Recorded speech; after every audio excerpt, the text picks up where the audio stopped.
Shut up and sit down. It's where the big boys play. SICW. Of course, he says that and then hits record, where we can't rebuttal back. You can still say that. Go ahead. Okay, folks, I have a migraine. I put shit in my water, and it might be giving me more of a headache. That's disgusting. You put shit in your water. I mean, I heard of people drinking their own piss, but.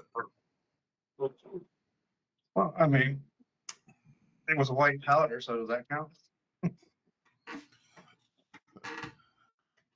Caffeine powder, you perv.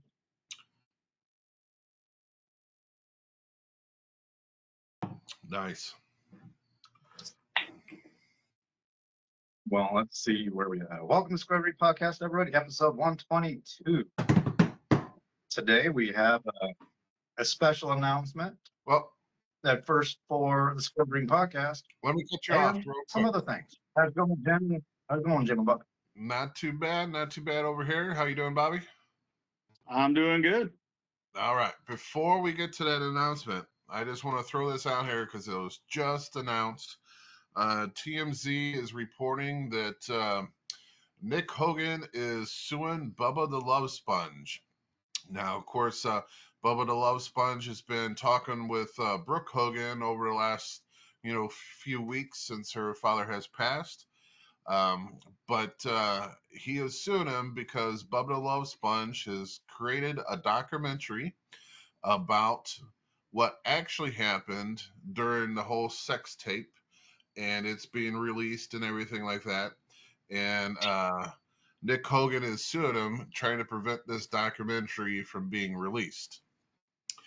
He had announced, Bubba announced it on his radio show that he was going to show it at the end of the month. But as of right now, according to about a couple hours ago, TMZ is reporting that Nick is trying to prevent it and is suing him to try to stop it from being released. Now, I wanted to get your guys' views on this because over the last couple of weeks, Brooke Hogan's been, of course, talking to Bubba the Love Sponge, and she even, and we reported on it, that Brooke had told Bubba that she knows that he wasn't the one that released the tape and that her dad is the one that told her. So this is now conflicting because to me, I feel Bubba is in the right because it was told to him by Brooke Hogan that Hogan even knew that Bubba the Love Sponge was not the person that released the tape. It was a guy that worked for him who stole the tape. So do you think Nick has a right? Do you think Bubba has a right? Because I feel Bubba has the right to clear his name. I'm going to say, if it's all Bubba's stuff, I don't see how Nick can stop him. Well, in the lawsuit, Nick is saying that promoting the doc, that Bubba is actually using Hulk Hogan's trademark. He didn't say which trademark, or at least it hasn't been announced that which trademark was being used. And Nick says that releasing the doc would also violate a settlement that both partners, Hulk Hogan and Bubba the Love Sponge, agreed to back in 2012. But I say that settlement or that agreement, that's got to go out the window when the daughter live on air says, Bubba, I know you're not the one that did it. My father told me the truth. So to me, I feel Bubba has the right to do it. Maybe clear out a trademark or whatever that is blocking it. But here's the thing, according to federal law, though, Bubba doesn't need to get permission to use Hogan's trademark. That's covered under fair use. You can use trademarks without permission in documentary films. You don't need to get permission. It's covered under fair use. So that's going to be thrown out. The other part, none of us know what the agreement was. Well, but, I mean, in the lawsuit, now that there's new information that might void the warranty from the beginning, or not warranty, void the agreement that they had before. I don't know. It's Bubba stuff. Nick's not going to get anything for the trademark thing because that's covered under fair use. And The then other one, is there a loophole like if Brooke Hogan is the one that says it in the documentary, it is not him saying it? You know, Bubba has not come out. Actually, TMZ have reached out to Bubba for, you know, comments about the lawsuit. He's not commenting about it yet. There was some people speculating that WWE is behind Nick pursuing the lawsuit. You know, just because they know the whole trademark rules, and they're saying that they're helping Nick file this lawsuit. I guess but it's the same. giving It's the advice. reason why WWE has not sued anybody that made documentary about what a shitty organization they are, because they can't. Because trademark doesn't apply to things like that as long as it's factual, not libel, and doesn't cause any confusion to the trademark. I say, and And let's not so, pretend WWE's only helping because they know the trademark. You know, they're trying to sell a DVD or a pay-per-view or something to Hogan. I figure if they're helping, it's because, you know, they got so much money tied up into Hulk Hogan's Real American Beer. You know, they still advertise it every Monday night on Raw. I'm sure they advertise it on SmackDown. I don't watch SmackDown, but with them, and they actually have a stake in Real American Beer. Like, they own a percentage of that company, and that's why, you know, they're doing so much promotions. And I think they're helping him because they don't want that stigma around Real American Beer and them promoting it and everything else. So I think they're but just that trying to doesn't make cover any their own sense. ass. Yeah, that doesn't make any sense because most of the beer drinkers, so nobody get all sexist in the comments, are men. Men don't give a shit that there was a sex tape. Nobody's going to care. They're going to buy the beer if it tastes good anyway. Right price, tastes good, they're going to buy it. Who cares if there was a sex tape that went out that nobody cares? You know, I mean, even when the sex tape was all in the big news back then, you know, and WWE, you know, cut ties with Hogan, took him out of the Hall of Fame, cut all his stuff off of the network. To me, that would have brought just more eyes to Hulk Hogan, to the network to see all this stuff. Kind of like how it's like him passing, me being a toy collector, has really screwed up the whole market with anything related to Hulk Hogan. You know, you got stuff, you know, Hulk Hogan is one of the wrestlers who no doubt has the most action figures. So, and most of them, since he's got so many, some of them like really cheap because they're just, you know, so many of them out there. And now anything related to Hulk Hogan is just skyrocketing. And because it brought more eyes to his products. And I think that kind of coincides that anything with him being like Eric Bischoff used to say, even bad publicity is good publicity. You know, it just bring more eyes to the product regardless. But I think, yeah, WWE is trying to make sure they don't have any bad publicity being related or associated with Hulk Hogan right now, and that's why they're supporting Nick. Got a little fruit fly flying around there, I think. But yeah, so that just dropped, so that's why I wanted to just hit it off with a bang. The other thing, I mean, there's quite a few stories going on right now, and it's all pretty much related to WWE, and then we'll touch up on the Raja story again. But Stephanie McMahon is in hot water. I don't know if you guys listen to her podcast. I am one that does not. You know, I Why listen would I to want to listen to her? I listen to a lot of wrestling podcasts, but hers is actually on ESPN, and this is why she's in hot water. On her latest episode of her podcast, she they have a sponsor, I guess, and it's a VPN. I forgot the name of the VPN, but it's a VPN sponsor.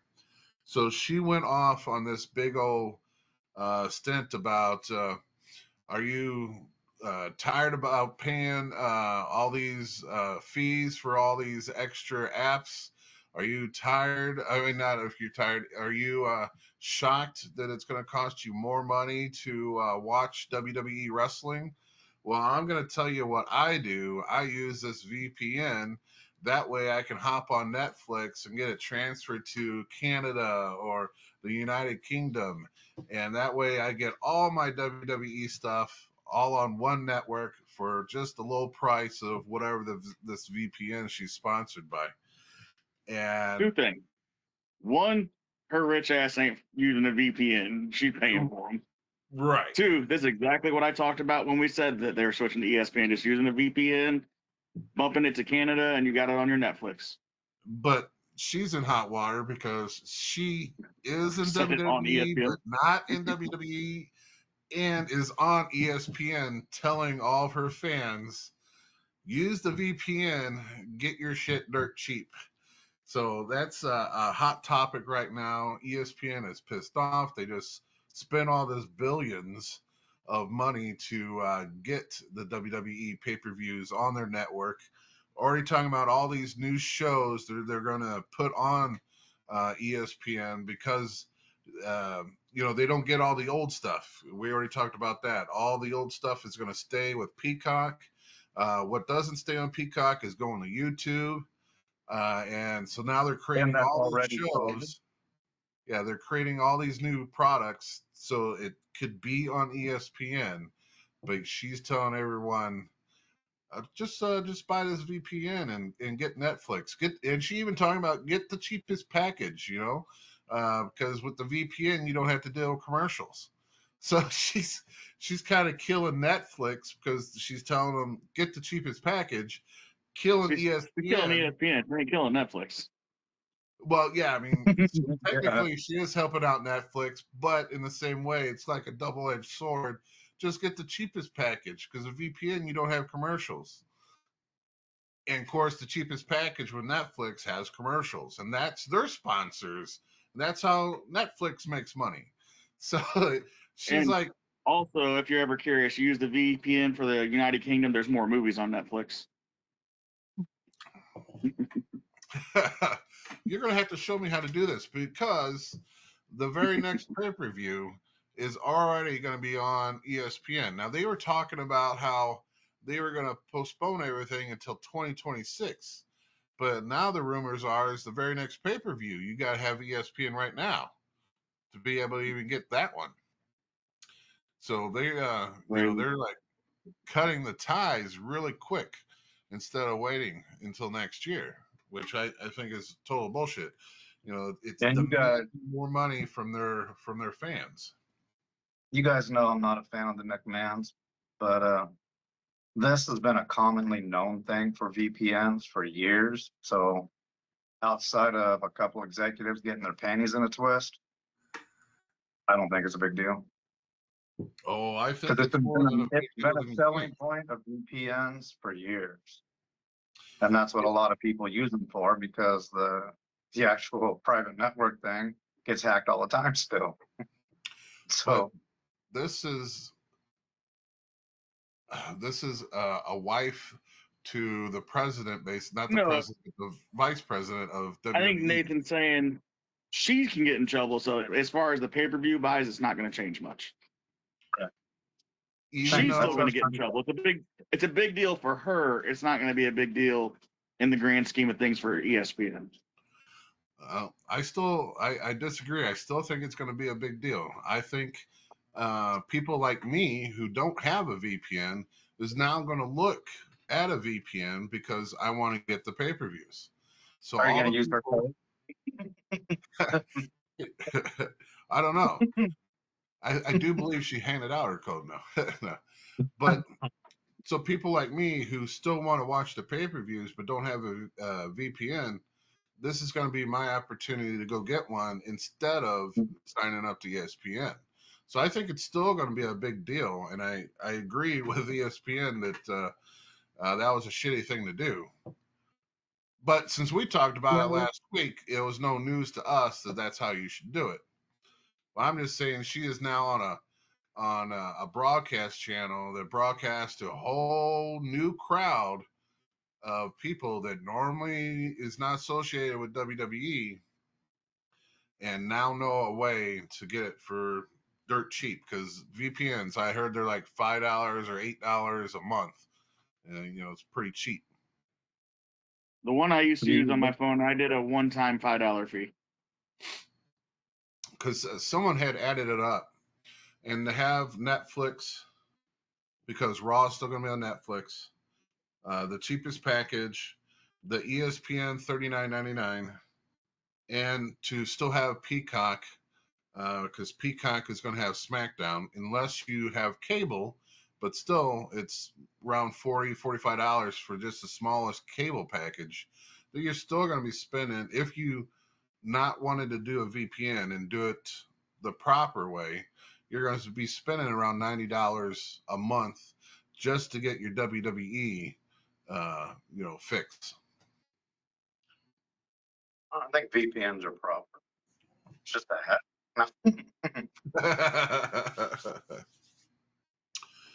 All right, let's talk about why people are freaking out when you stop using steroids and your muscle goes away. Yeah, so that is one of the stories that broke yesterday. We're talking about Dwayne "The Rock" Johnson, and a lot of people were saying it's because of this movie that is currently coming out right now, but that can't be true, because if you've seen previews to this movie that he's got about playing the UFC guy, he was still jacked. In the movie, he's jacked. Now, people have been, confusing him with, God, I just said his name earlier to my wife. There was a black guy that was on Steve America's, huh? Steve Urkel. No. He was a weatherman. He was on a daytime show, but he played with Journey back in Al the day. Al Roker, yeah. Everyone is saying that he now looks like him, and he kind of does, because if you've seen Al back in the day, he was a heavier set man. But if you catch him on any show today, he was on that Name That Tune as of recently, and he is skinny, old, like really.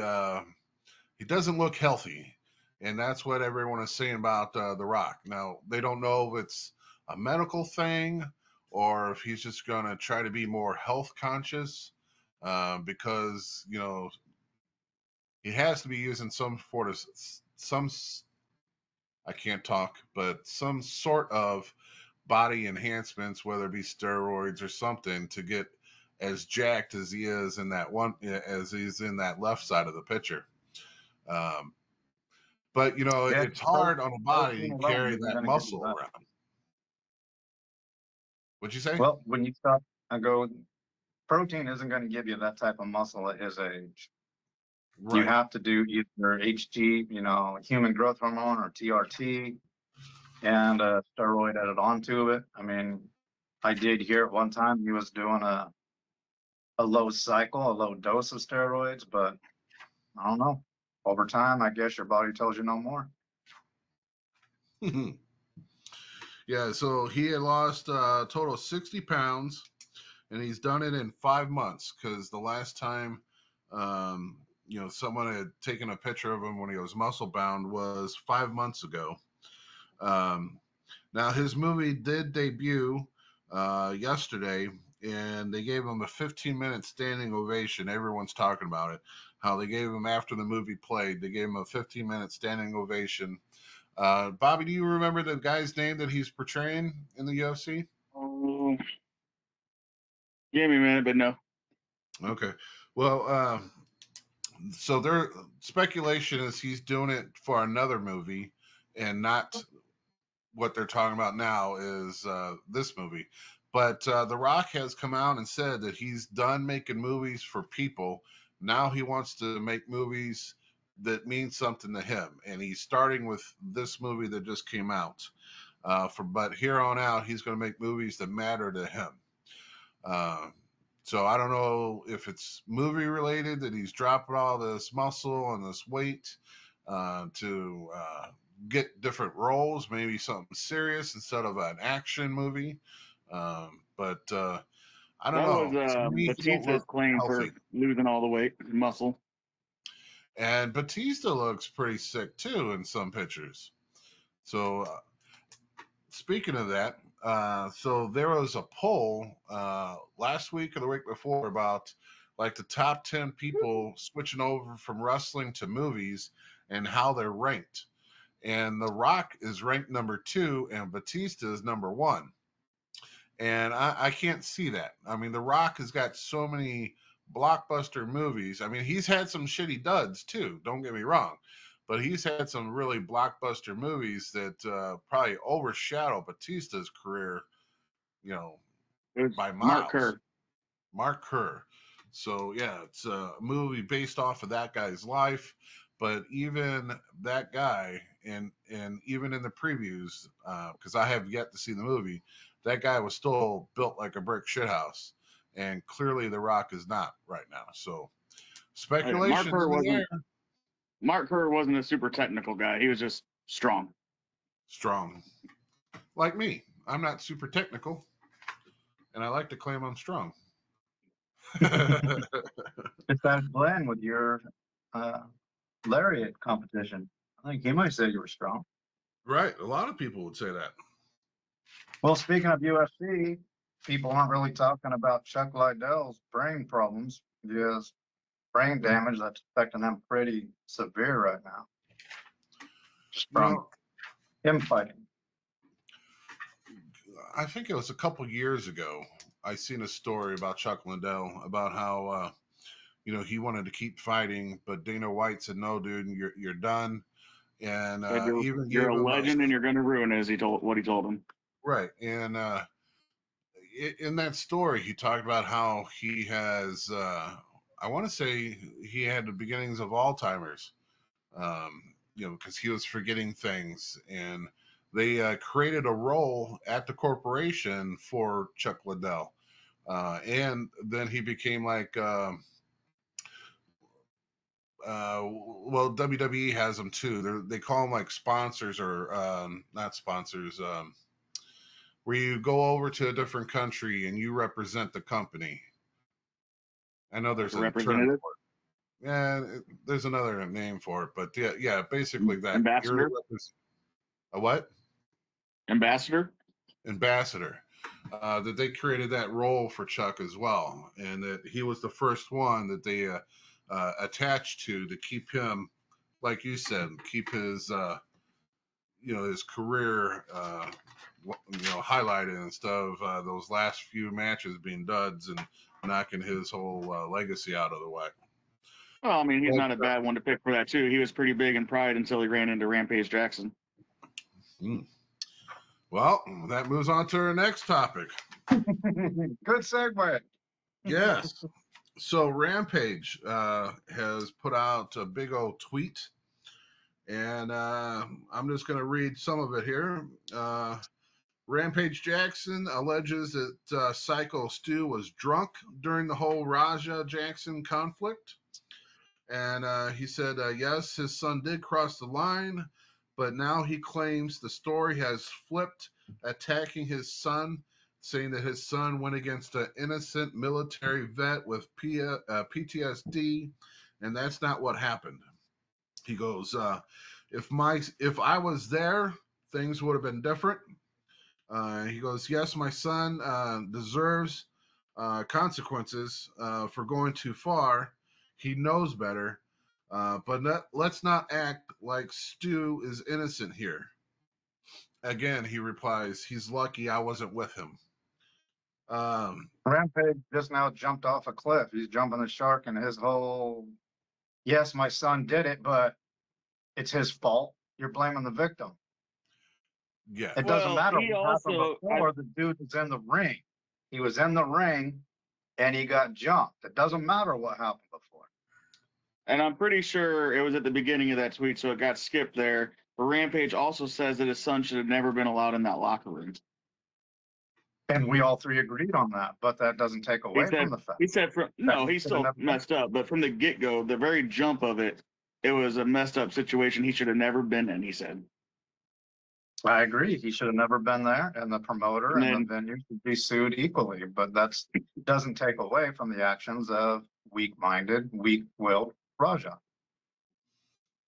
He's just a Yeah, weak if boy. anything, Roger should have just beat him up when he got hit with the beer can. Right. Then, And that would have been all fine, been- and all of us would have been. Psycho got He what he defended deserved.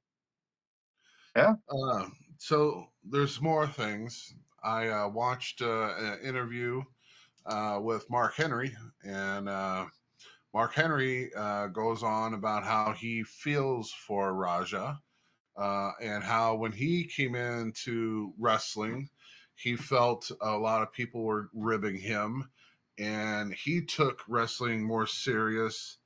And most of his beginning matches in his career, he worked very stiff in, and he said he didn't have the full picture of the wrestling business, and he claims that Raja didn't have the full picture as well, and that's the reason why it might look like he's taking advantage of Stu, but he just didn't know where the boundaries were. Oh, give me a break. Boo-hoo. Right. Get over yourself. That's not what happened. He was just weak, and he let his emotions get the better of him and his pride, and he took advantage of somebody. That's all there is to it. None of the other shit matters. Yeah, like Bobby said last week, during an MMA match, when the opponent's knocked out, you quit. Sometimes you do have a referee stop you, but most of the time when and there's been plenty of videos when where they go flat like he's that, done. when they go flat like that, nobody continues anymore. They haven't continued for 20 years. So When it's a flat out arms fall, legs fall, everything, every fighter knows it's done. And I've seen personally MMA champions and professional fighters get into fights on the street, and as soon as the guy's on the ground, they walk away. Mostly they wait to see if any law enforcement's going to show up. The other times they run off because they're drunk. But the fact is, even when they're drunk, they stop. They don't continue doing it. Only weak people continue to do it. Mark Henry went a step further and said that it just shows Stu couldn't fight. You can't take a non-fighter into a fight with a real MMA guy. It just shows that you can't fight. And so he was making a big to-do about Stu not being able to defend himself. But the very first freaking move knocked him out. So how could he defend himself? And he even said in the video, in the clip, it says, I can only go off of what I've seen, and this is what I've seen. So he's blind. The guy even stopped him and said, but he threw 22 punches, 22 punches. And everything was documented because Raja had a guy filming him the whole time that was in his circle because they were live streaming everything.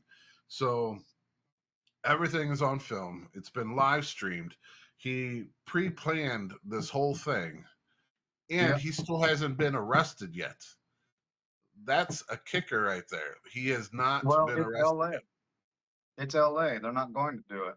When the cops first got there, they were saying that it was a potential murder, and that's what got the cops there. But since Jackson had fled, they changed it into what was the term? God, I can't remember the name of the term that they used, but it was more of a misdemeanor physical threat or something like that. But still, he has yet to been questioned, yet to been arrested for this. Nothing has happened. Yeah, they're not going to. It's LA. And there's Rampage has been low key, from what I read, low key covering all the medical expenses. I'm sure there's been another payout on top of it. So as long as Stu doesn't want to pursue charges, there won't be charges. Well, you have Mr. Beast, but Rampage is not going to cover all of Psycho Stu's future medical bills. Well, Not the future ones, but I read that he was covering a lot of them low key.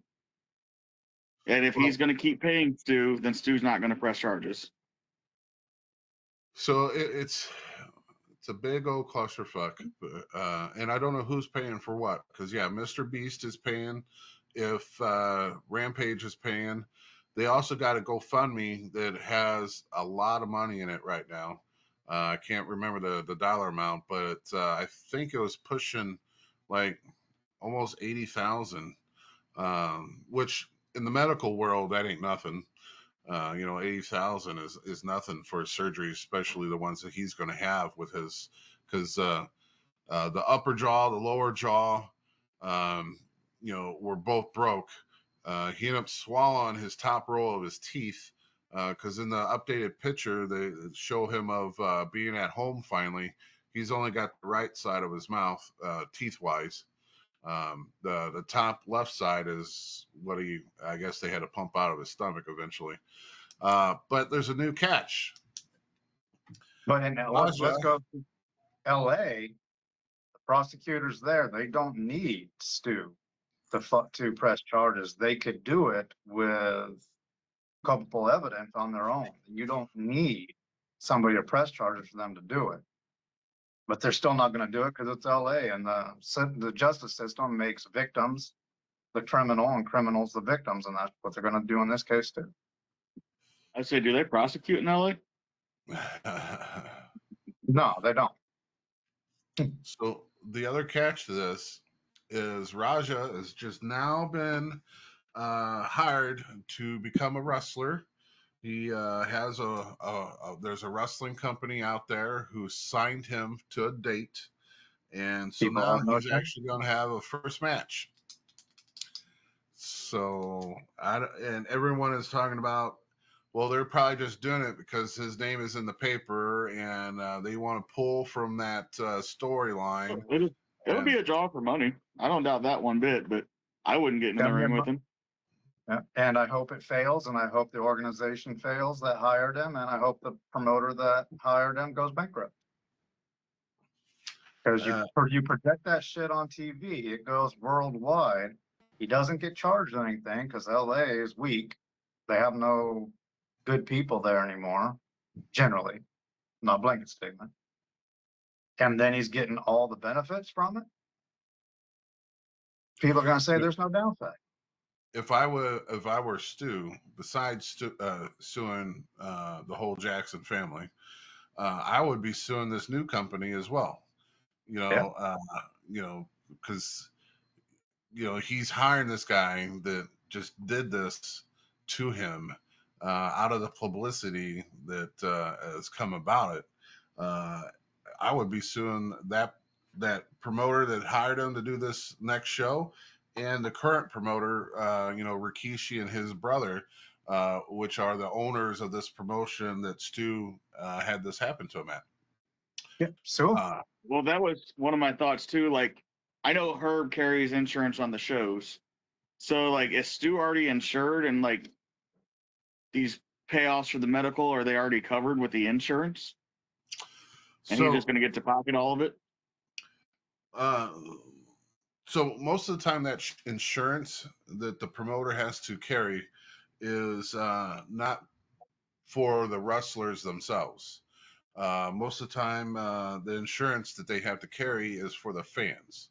You got to protect the fans. If the fans slip and fall and hurt themselves, if the wrestlers go into the audience and get hurt, fans get hurt, the insurance is to protect the fans. What if it's that, but opposite? The fan hurts the wrestler.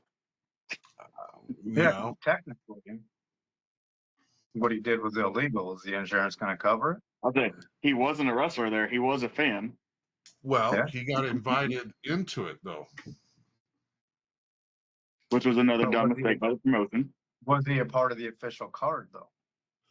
He wasn't on the card, but one of the head guys in the promotion actually brought him in and welcomed him on the card to actually interfere in Stu's match. Now, that was after Raja and Stu shook, Stu apologized and everything like that. After that was all said and done, they wanted him to get involved in Stu's match. So when when Stu's seen Raja in the ring, Stu, if Raja wasn't invited in the ring right then and there, Stu would have not let him pick him up, would have fought him all the way down. As you can see in the video, he and the other wrestlers would have. Yeah, he just let it happen. And he would have been was sworn by all the wrestlers in that match, the referee, security around the ring. Yeah, but still took entirely too long for everybody to realize. Oh, for sure. What's going on. Oh, I don't know if you guys even know this part. So after some wrestlers came and took Raja and pulled him to the side, the guy Stu was wrestling that night, because the referee was in shock. Referee didn't do shit. He didn't help any of the wrestlers get the guy off of him. He just stood there like a fucking, I don't know. He just stood there. But after the commotion was, they're useless.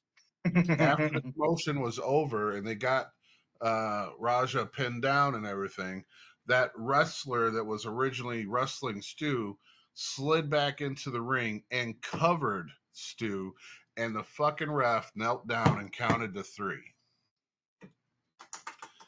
So, like, the whole storyline could continue, of that match. So, how And Stu's on next month's card. But a lot of people are saying, because the big thing on SmackDown on Friday, the SmackDown, Sami Zayn became the new United States champion. And he took that belt off of, was it Solo? And Solo is Rikishi's son, right? I think it's Rikishi's son, yeah, because he is brothers to Jay and James and Jay Uso. So Jimmy and Jay, yeah. Jimmy and Jay. So they're saying, was that a thing because of this? They didn't want Rikishi's son to have a belt in their company that high up of a belt, so they immediately took it off of him because of this. And so a lot of conspiracy theories, I guess you would say, are out there right now. But props to Sami Zayn. He's now the United States champion. He's only missing one belt, and then he would be considered a Grand Slam champion. And that's because Sami Zayn has never been a world champion.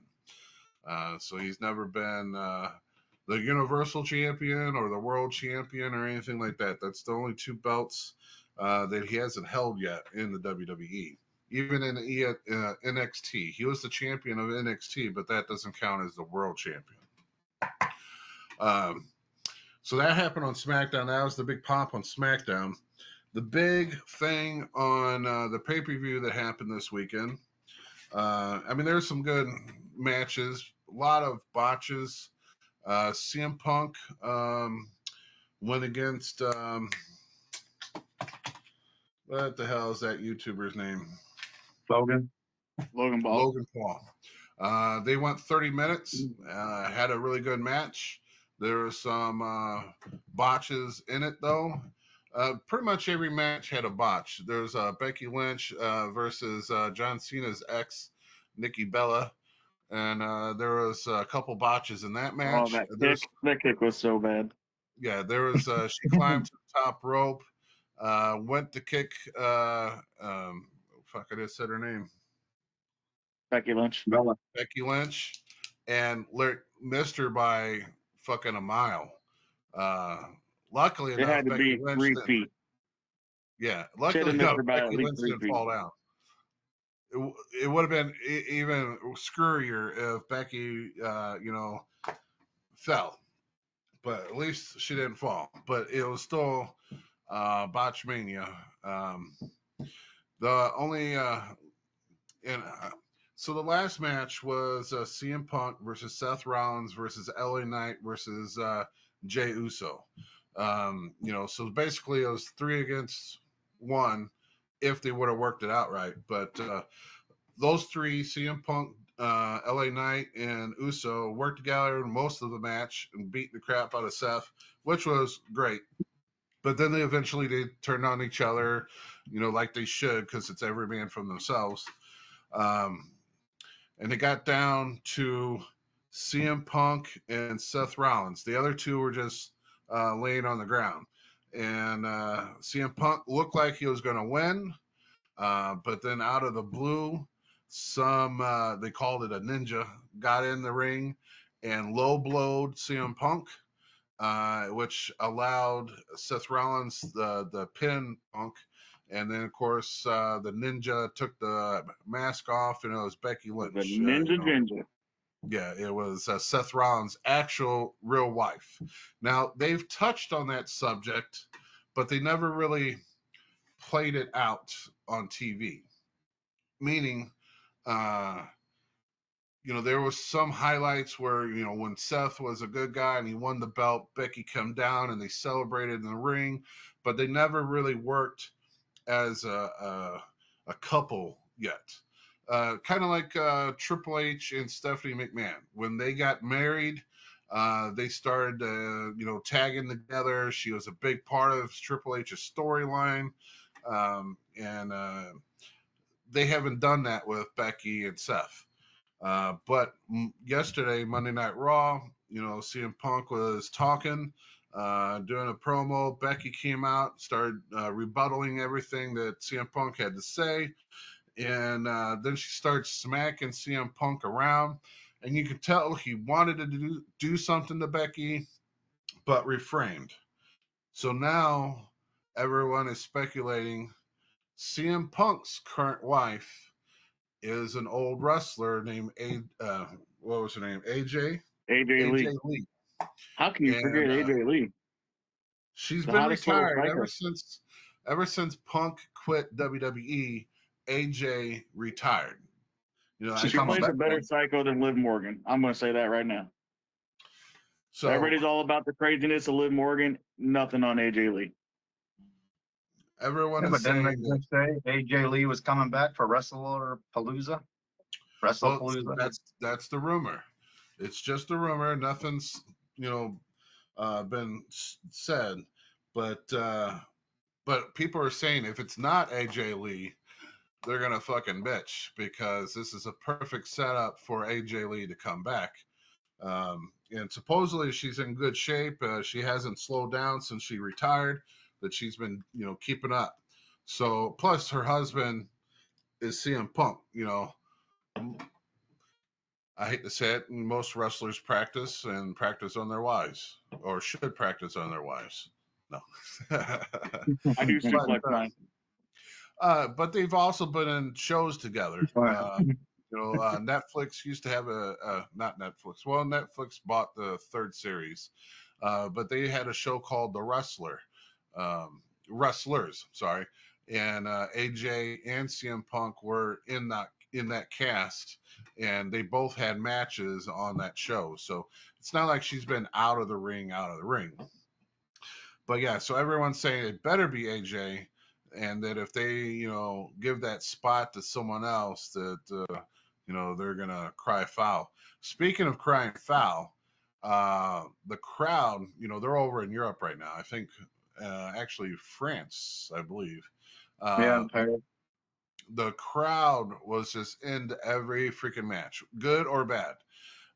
Even in last night's Monday Night Raw, or yesterday's Monday Night Raw, because it happened during the day for us. There was a spot when CM Punk and Becky Lynch were going back and forth, and Becky just kept running her mouth, and they started to chant, "Shut the fuck up." And it went on for a while before WWE blocked it. Then they finally blocked it, and so CM Punk started talking, and then she went right back, and then they started right back with her. Shut the fuck up, like we're done listening to you. Um, it's always great when the fans get that involved. But that was pretty much the highlight of Monday Night Raw. I didn't like, the main event. The main event was it Braun Breaker versus I think it was LA Knight, if I'm not sure, and then or maybe it was Jey Uso.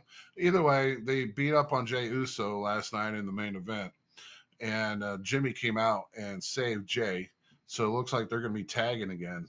But it wasn't a match to write home about, which was the main event. So that's kind of sad.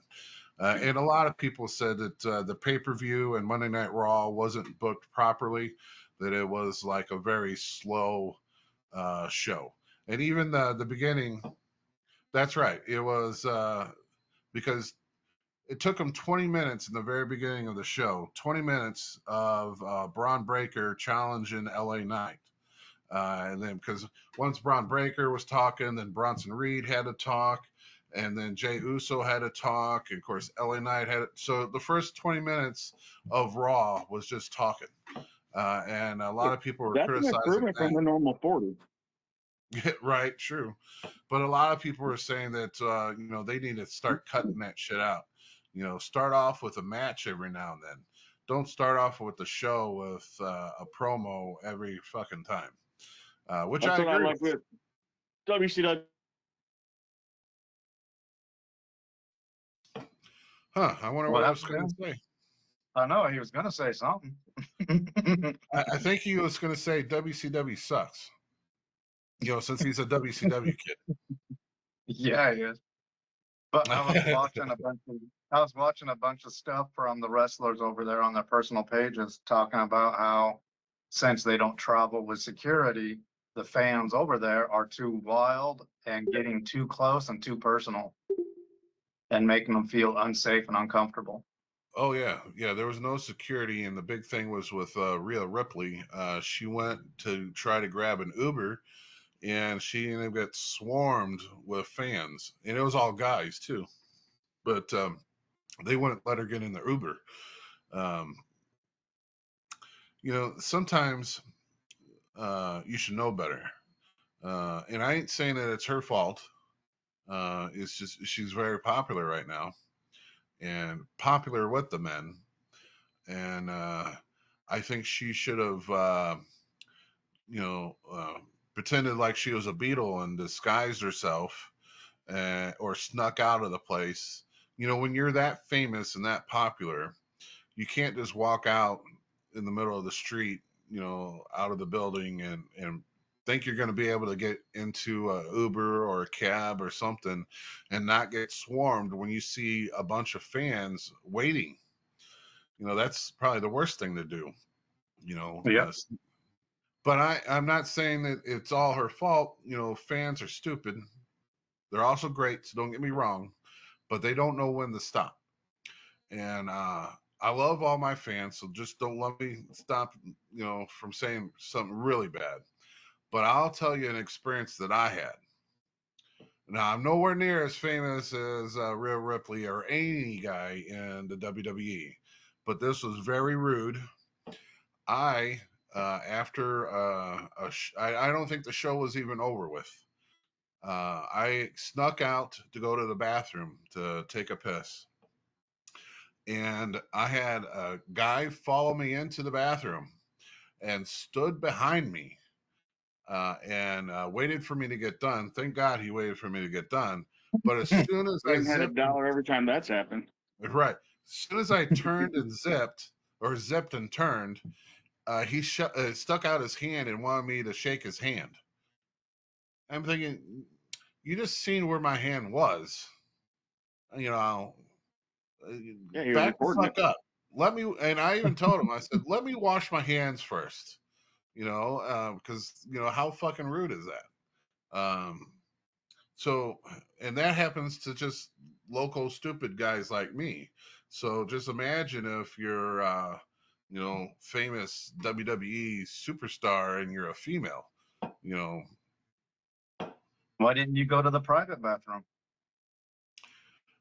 this particular locker room, we didn't have a private bathroom. Oh, We had, okay. yeah, we had to actually go out to where the fans. I mean, there's something there now that blocks the view. But before there was no curtains covering the bathroom door or anything. So now we can just slide over there without being caught. But at this particular time, this is years and years ago, where you know the bathroom door is right next to where the curtain is where you walk out at. So you Did literally had to walk out the curtain and slide over to go to the bathroom. Did you have your mask on? I don't know. I want to say that it was probably after the mask, um, just because I would remember some guy following me in if I was still in the mask. So let But me get this straight. A guy, you're wearing your chaps and your cowboy hat and all that stuff. oh You no go to no the no bathroom. no! Before I switched to the whole cowboy theme, I was Okay. still the Big Texan in army fatigues and a black singlet. Okay. I was just not in the mask. But yeah, so Well, there goes my jokes and messing with you about YMCA, and you were kind of coaxing them in there with your chaps. no, sir. Now you killed that one. Well, we're waiting Good. for Bobby to come back. All right. All So, right.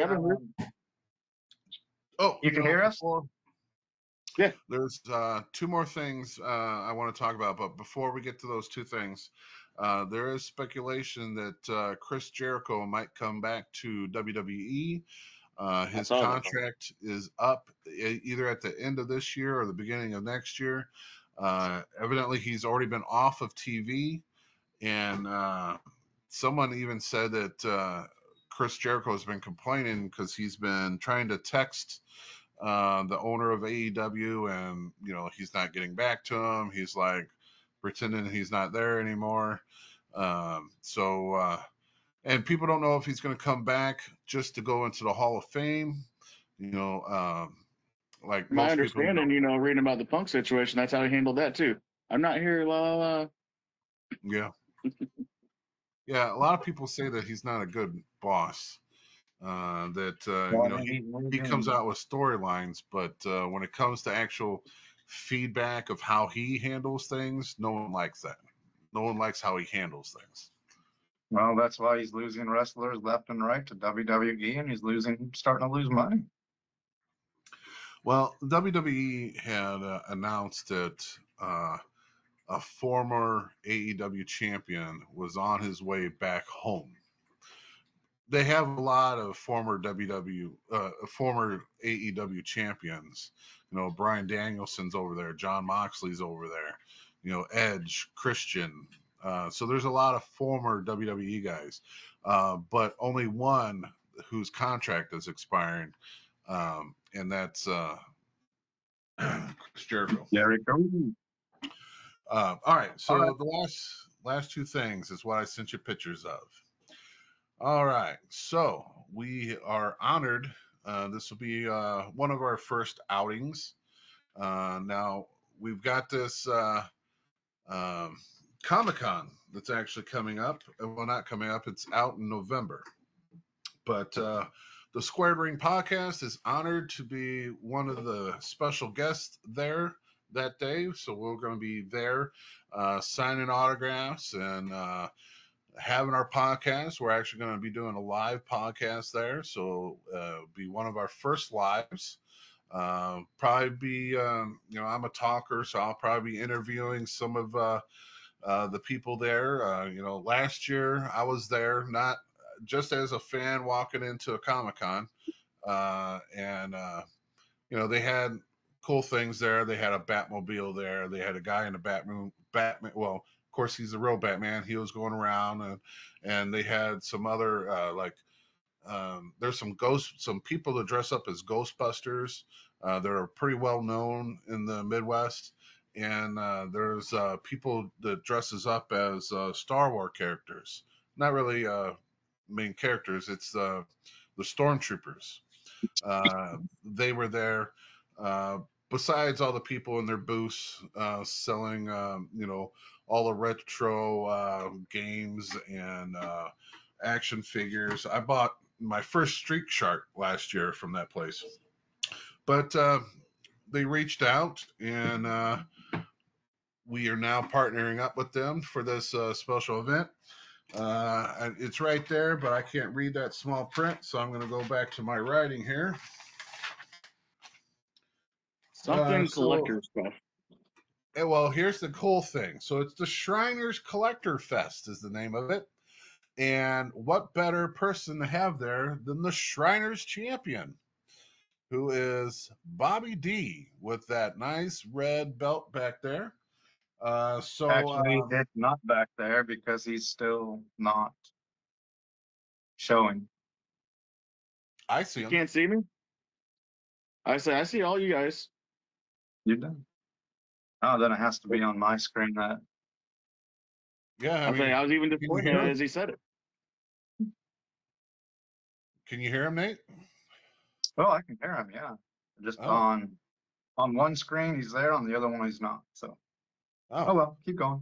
I can see him perfectly. Hopefully, the one recording, I'm there. Right. But yeah, so it's the Shriners Collector Fest. Let's see, it's at 12545 Fifi Road, St. Louis, Missouri. Let's see here.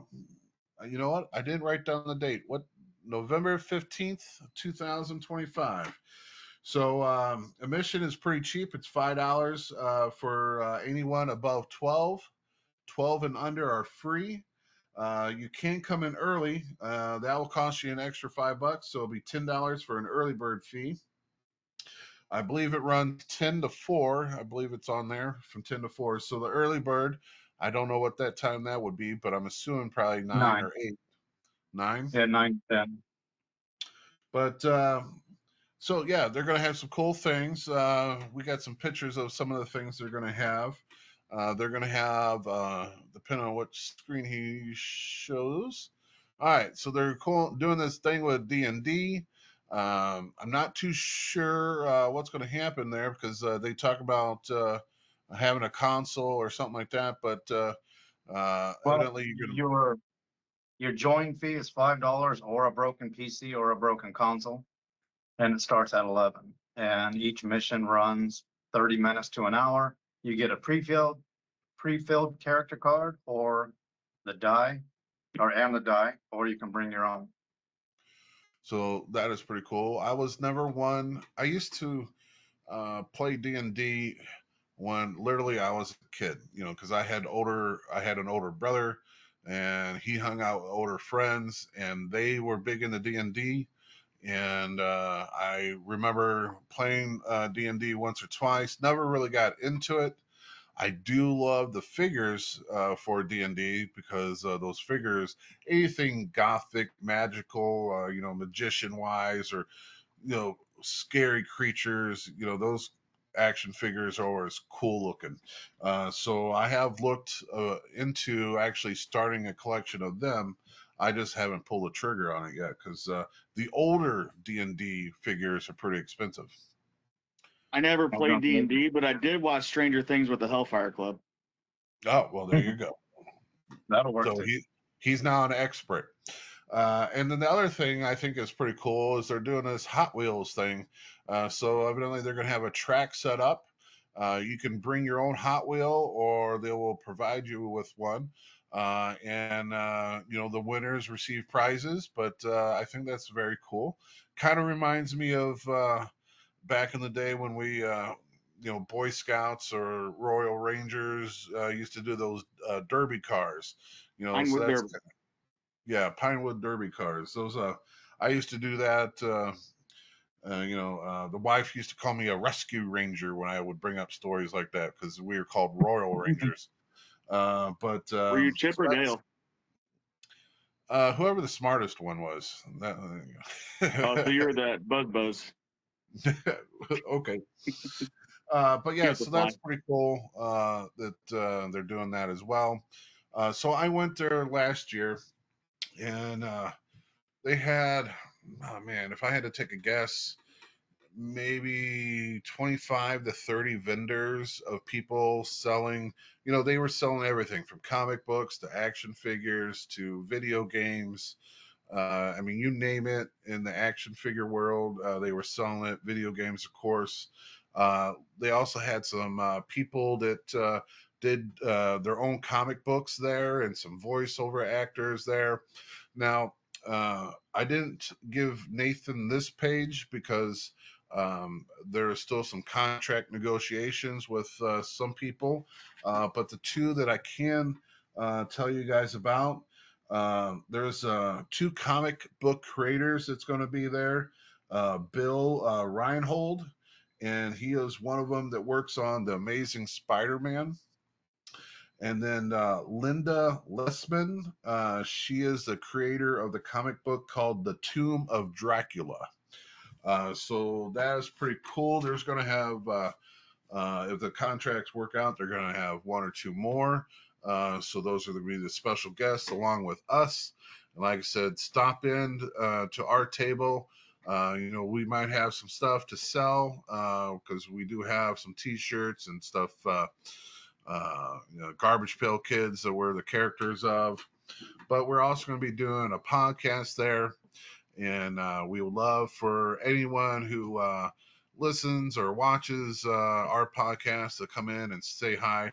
Might even throw you on the air. You never know. But it's going to be a good time. And hopefully the first of many, because, man, there's so many Comic Cons and toy fairs and everything else that we can be a part of. Because there's one thing with Comic Cons and wrestling, they work hand in hand.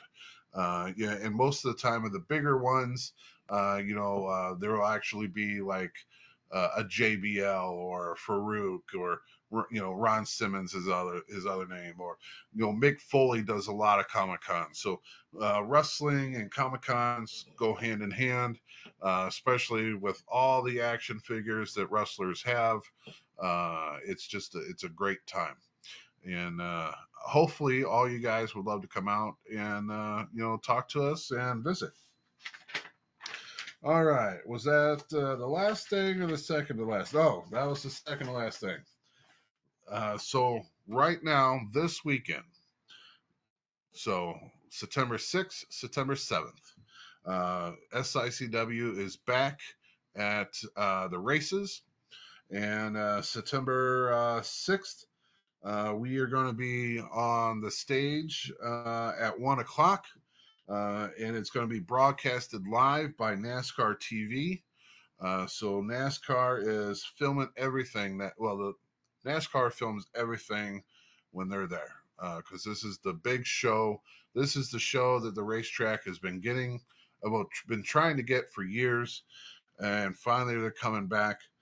So Saturday at 1 o'clock, we'll hit the stage.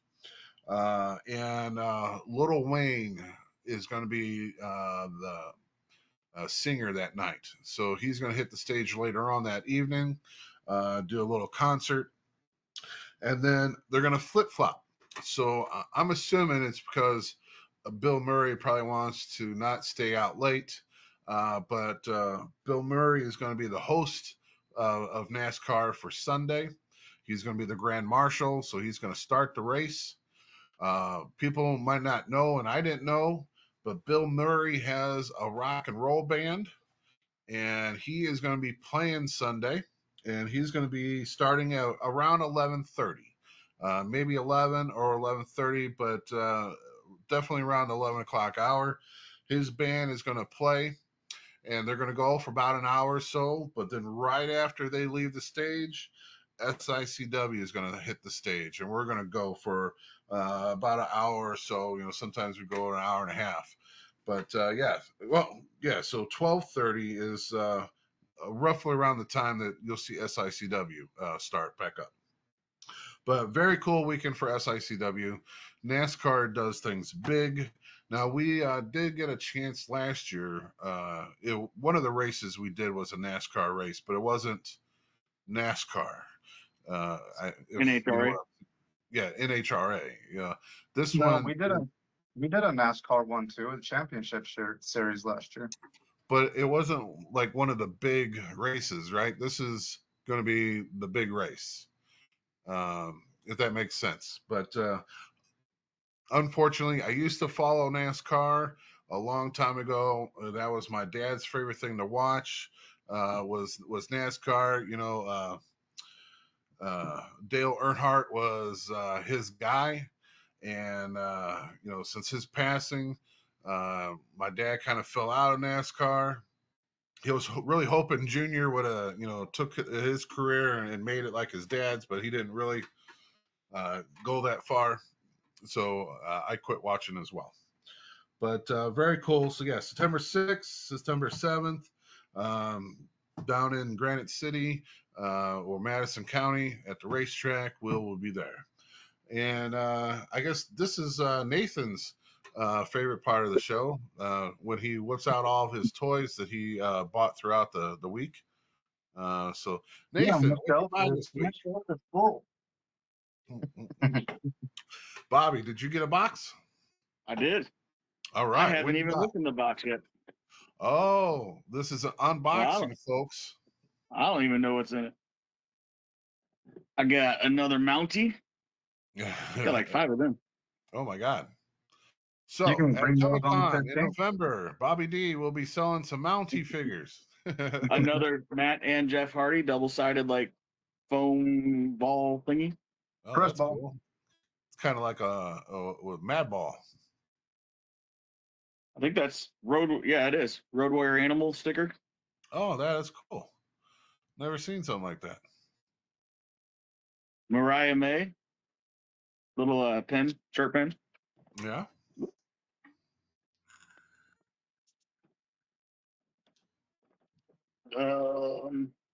Can't read.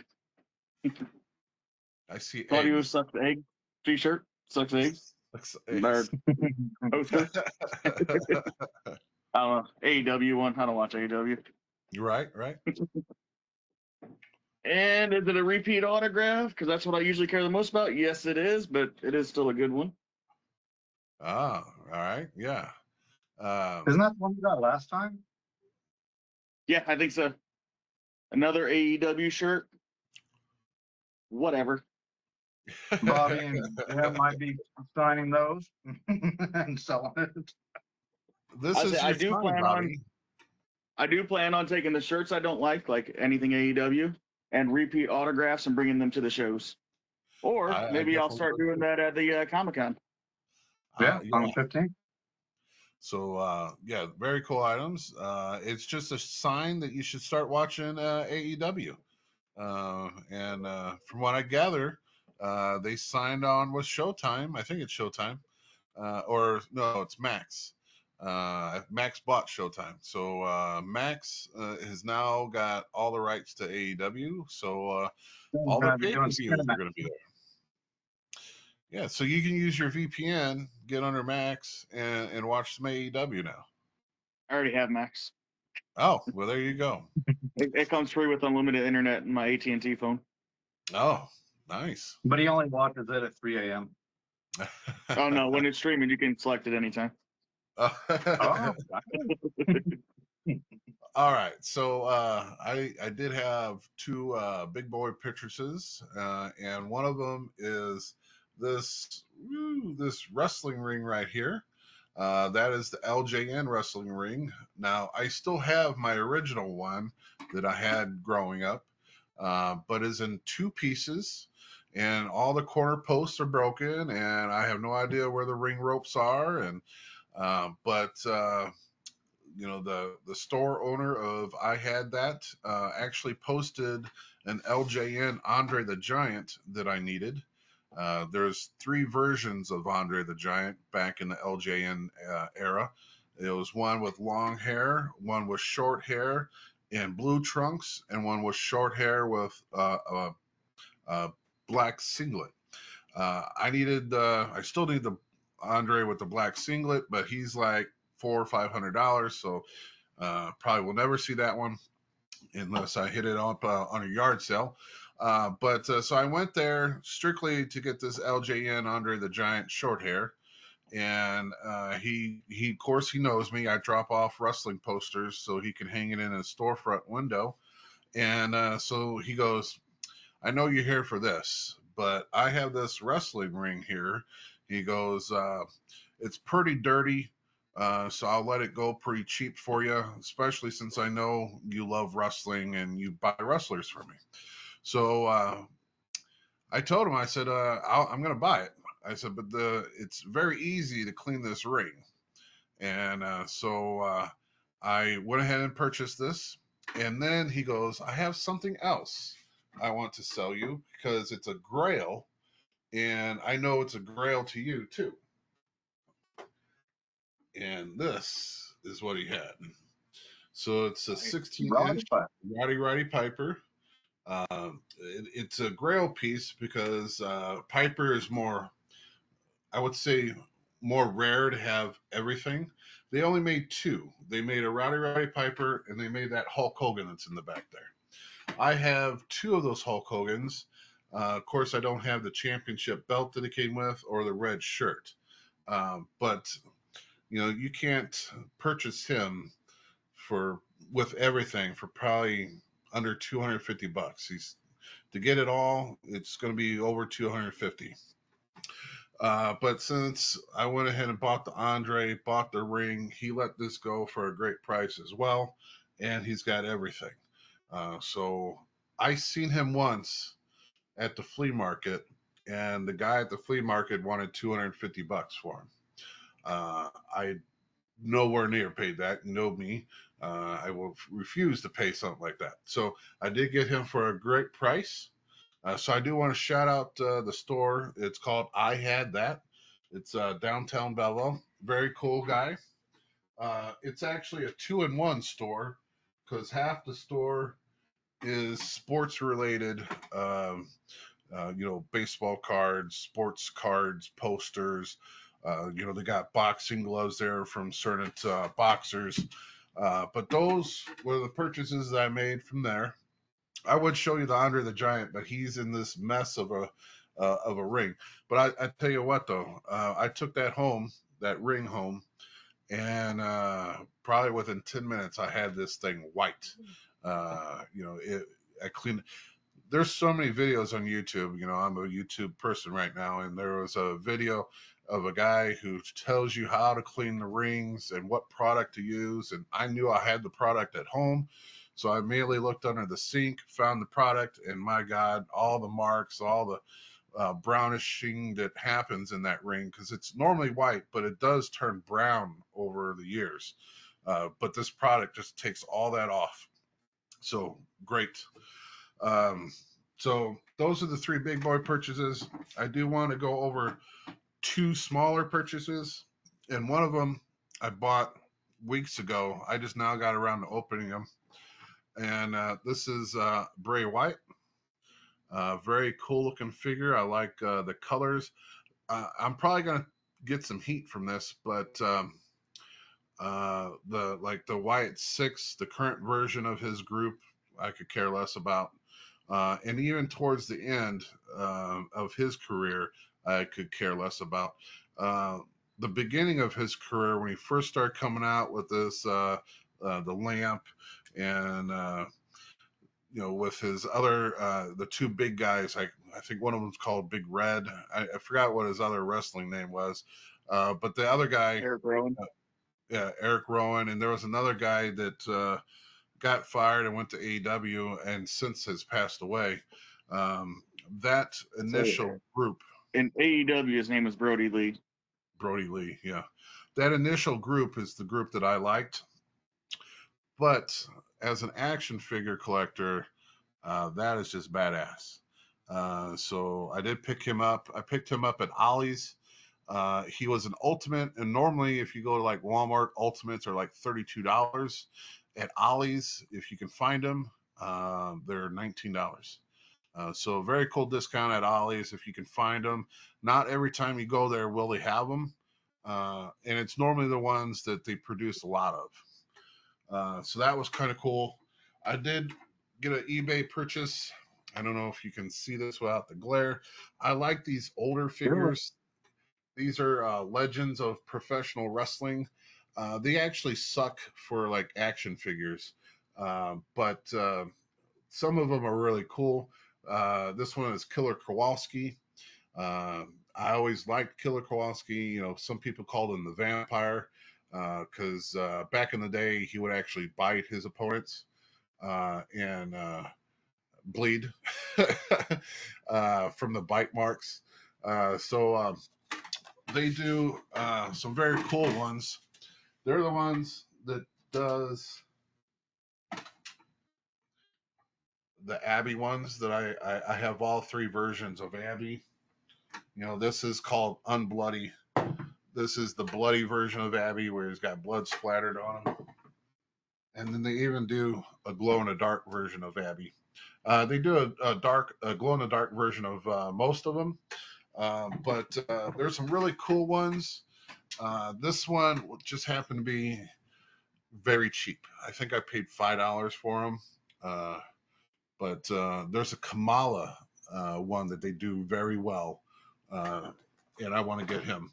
But the last thing I bought, and I don't know if I told you guys, but I actually go to thrift stores, and when I'm purchasing things, I will actually scan them, you know, using Google Lens or using the eBay app where you can scan them to see what they're going for. It gives you a good idea of what you're buying it for is a good price or not. And he was definitely a good price because it cost me $2 and like some change. But I don't know what he is because I guess he's a wrestler. I'm assuming he's a wrestler. And when I scanned him, I picked him up because he was wearing a belt. When I scanned him, it said that he was RVD back in his ECW days. And that was scanning him through Google Lens. But when I scanned him through eBay, eBay says he's John Cena. That is clearly not RVD, clearly not John Cena. That's the big title belt that he comes with. Clearly a knockoff. Very cheap plastic, just like the other plastic ones that I had shown off before too. Don't know what he's coming from because I can't scan him to tell me at all. No places that I normally use knows what the hell he is. But his title look at the belt. Scorpion. What? Oh, so that's a funny thing. So he's got like a bomb on one arm, a scorpion, and looks like a dartboard on the other. And then his title belt, I don't know if you guys can see, is a werewolf. So I'm not too sure what he is, but for $2 and some change, I was like, fuck it, I'll pick him up. And then I'll try to do some research on him and see what he's supposed to be from. Because most bootlegs come from either Mexico or here lately, a lot of them come from Australia.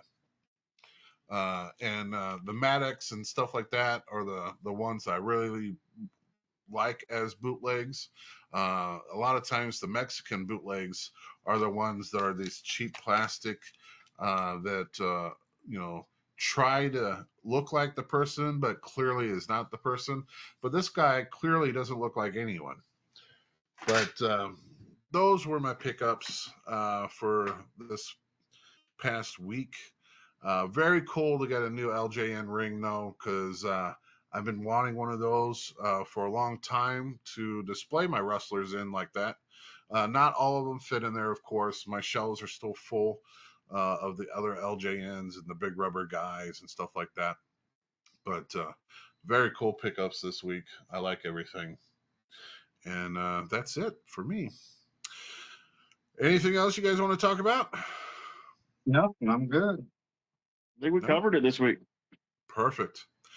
All right. So this coming weekend is our big weekend, and I'm sure we'll talk about it next week on the podcast. Um, let's see. Of course, the big show, like I said, the Comic-Con is in November 15th. If you guys want to meet us, chat with us, please come to the show. We'll be promoting it from here on out. And sometime in November, we'll have the guy who's putting it on come on the podcast and talk about it, try to pep it up so we can try to get more visitors through.